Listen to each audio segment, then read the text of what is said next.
So we're here today on the Developer Toolkit track, and we're going to get started in a moment with Lauren and Ian from Integrated Reality Labs.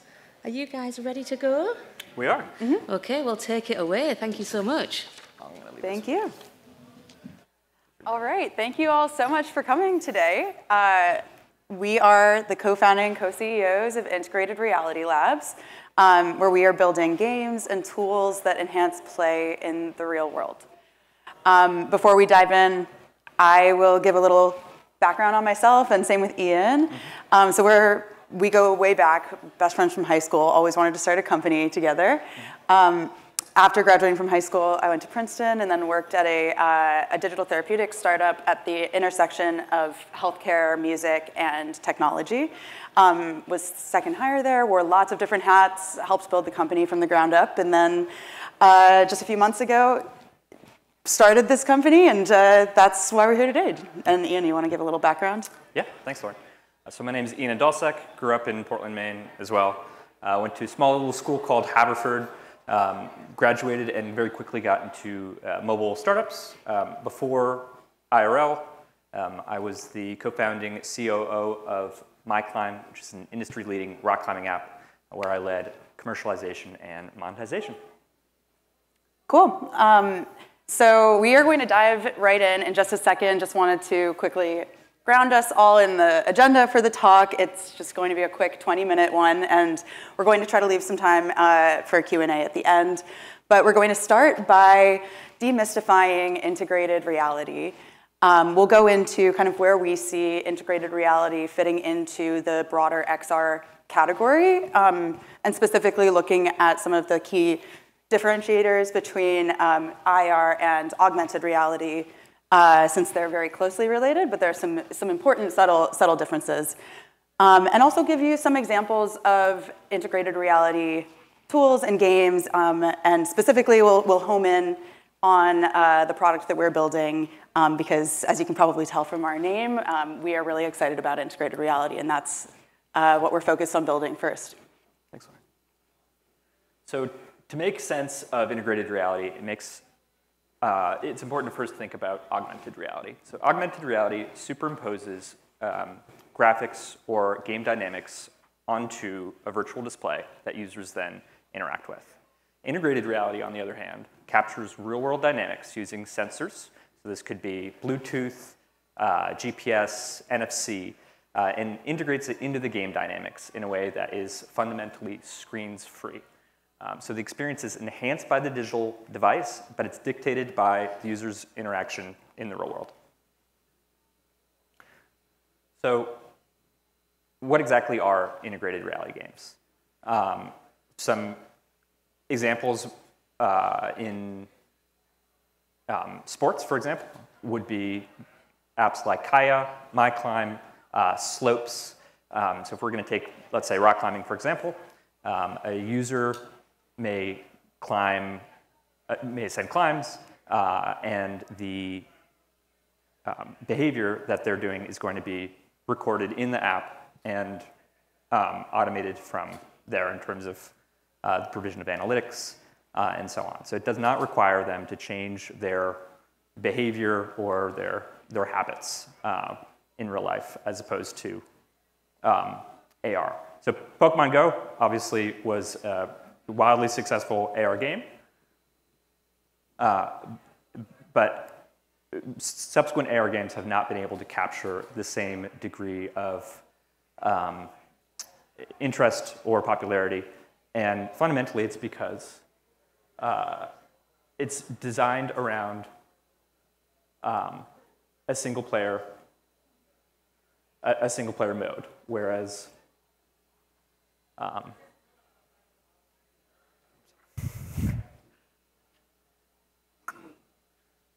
I think like the main differences when we're looking at augmented reality and integrated reality are when you think of augmented reality, the game is mostly fun insofar as you're looking at your screen, and there are screen overlays on the real world around you. And as Ian was mentioning, big difference between AR and IR is, the technology is facilitating and enhancing the in-person play, but it's at the most core moments of the game. There's probably not even a phone in front of your face. So like the rock climbing apps, you can put it in your pocket, you can climb, it's gamified. Fitness apps, there's a lot of really interesting fitness games that just are using accelerometers on your phone and your movement in the real world to dictate gameplay. So they run the gamut, they come in all shapes and sizes, but the general through lines and similarities between AR and IR is that it tends to be facilitated by mobile technology, so you can put it in your pocket and go about the real world. And there's potential for social interactions, and they generally have a location-based component. So this facilitates better connection in real life. So this looks like, at least in the case of SLAP, the game that we're creating, and Integrated Reality Labs, being able to navigate the real world and play without being stuck interacting with your mobile device. In the case of apps like MyClimb, Kaya, Slopes, and Turf, this looks like being able to take part in the recreation that you're already doing, whether it's walking, running, skiing, etc., and having the data recorded without having to interface with the device itself. And this opens up new types of play. So, for example, in the case of SLAP, users can play for weeks, even potentially months at a time, without having to have the application or the game experience interrupt them in their day-to-day life or disrupt them. So you might, at this point, be wondering, what is SLAP, which is the first game that we're developing. And it looks fundamentally different from some of the integrated reality games that we see out there right now. As I mentioned, like the fitness games, running games, things like that, where bots or fake zombies might be chasing you, which are really interesting. But essentially what we're trying to do is look at how we can kind of level up in-person social games. And when we say social games, we're mostly thinking about tag-based games like Capture the Flag and large-scale tag and Senior Assassin. Has anybody in the room heard of Senior Assassin or played it? Okay, yeah, so see some hands. For anybody who doesn't know, it's this game that's played usually in dozens or even hundreds strong with people running around trying to get, everybody's it, they're trying to tag their person, usually escorting them with a squirt gun or a Nerf gun, and once that person's out, they inherit their target and so on and so forth until there's one person or team left standing. And it's fun and chaotic, but there's also a lot of unfun parts to it. So there's millions of people that play this game every year, but there's a lot of challenges that we thought that integrated reality could kind of help address. And the first of which is there's way too many platforms that these players are required to navigate. For any of you that might have played Senior Assassin in the past, you're probably familiar with, I'll just skip to, this is actually from the rules of a Senior Assassin game that's going on right now. You have to use Canvas, you have to Venmo somebody money, you have to have Snapchat the map on 24/7 so that you can't hide out in your house and therefore win the game just because you haven't really participated. You have to take video evidence because at the end of the day, it's all self-reported. And it's an inventive way of addressing the problem, but it ends up really limiting the participation, and it's a huge pain for the organizers to set up. And that also brings us to another issue that we recognized that we think integrated reality can really help ameliorate, which is that the organizers are generally, as the games get more fun and bigger, they are managing huge spreadsheets with sometimes hundreds of people. And we've talked to many organizers who say, it's more stressful than any AP test that they're taking that year or their final exams. They're like, I am so much more stressed about managing my Senior Assassin competition. And usually those people, it's kind of a labor of love. They usually aren't the ones playing. They're just managing the eliminations and reassignments and everything. Another thing that we thought could really benefit from IR when it comes to these in-person real-world games is just having there be a community that isn't just, word of mouth. If, right now, it's usually kind of like kept specifically within a school system or like your existing groups of friends, but there might be people in your neighborhood or in like the city nearby that like want to play these games, and you can imagine that they could be so much bigger if there was just one unified community and communication platform. And at the end of the day, as we mentioned earlier, self-reported outcomes, never fun, especially when you are trying to win a game that might have hundreds of dollars on the line. One other thing that integrated reality is really going to help with here is get rid of guns in schools, even though they're Nerf guns and squirt guns. If you've looked up Senior Assassin, it's gotten a lot of negative PR from teachers or even police who have shown up on school campuses by accident because they thought that there was something dangerous going on. So we're trying to get the gun iconography out of the equation here. And the way that we're doing that is by building this one seamless platform. And we figured we could just show you a trailer.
All right, so we are looking at the timer in front of us, and we see we only have 5 minutes left. So hopefully that gives you a better sense of what we're doing and how integrated reality is core to SLAP as a game. I should also mention, like, our broader vision is that we're going to incorporate lots of different game modes and mechanics, even custom ones, that kind of take these tag-based games to the next level with this technology. So there's other popular games that people might have heard of, like Humans versus Zombies and Werewolf and Capture the Flag. So we really see there being an opportunity to have an entire world of play right at your fingertips. And we also should say, again, just pay homage to the other integrated reality companies that have already existed and captured the attention of millions and millions of players. We're not the first, and we're definitely not going to be the last, but we're really excited for this next generation of gaming. And we have time for some questions, if anybody has any. Oh. I was just wondering, based on that video, I saw the 10 feet away kind of thing. So what sort of sensors are you integrating with? Presently, we're using Bluetooth and GPS, but we're potentially going to be interacting with or interfacing with other sensors. Okay. So I know that the range on Bluetooth is not reliable.